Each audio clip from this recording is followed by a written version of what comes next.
안녕하세요. 오쇼입니다. 우리는 직장에서 다양한 어려움을 경험하지만 그중 빼놓을 수 없는 것 중 하나가 바로 직장 내 인간관계입니다.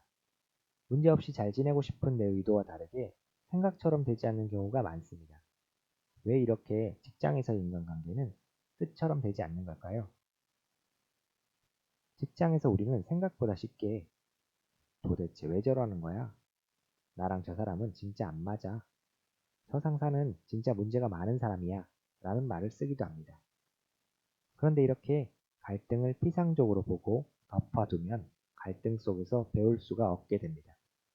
갈등을 조금 들여다보면 왜 이런 일이 발생하는지 이유를 발견할 수 있습니다.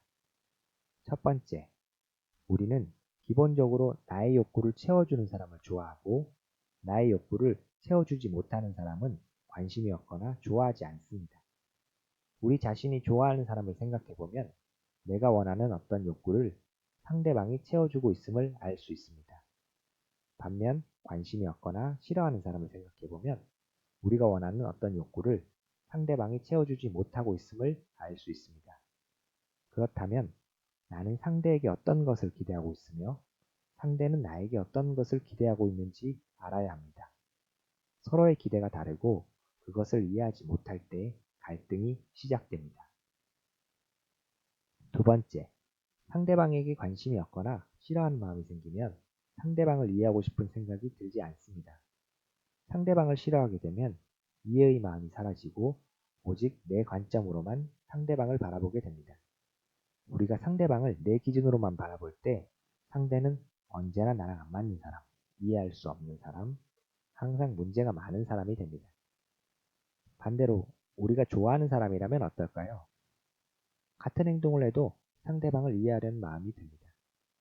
세 번째, 우리가 특별히 사람을 대하는 능력이 뛰어나지 않다면 우리에게는 다양한 사람을 상대하는 전략이 없습니다. 쉽게 말하면 나와 잘 통하는 사람과만 관계를 맺어왔다면 나와 잘 통하지 않는 사람을 대해본 경험이 없기 때문에 그 사람을 대하는 방식을 모릅니다.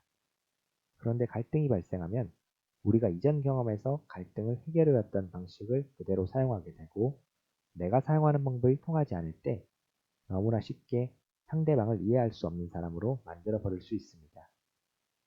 갈등 속에서 무언가를 배우기 위해서는 자신의 관점을 바꿔야 합니다.